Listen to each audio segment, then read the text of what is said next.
So I've been coming to Tomy since before he was in this location.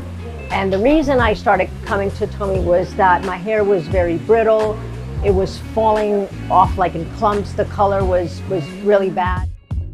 Actually, I had been going to a pretty large salon that's here in Long Island and getting the Brazilian done, and my hair was falling.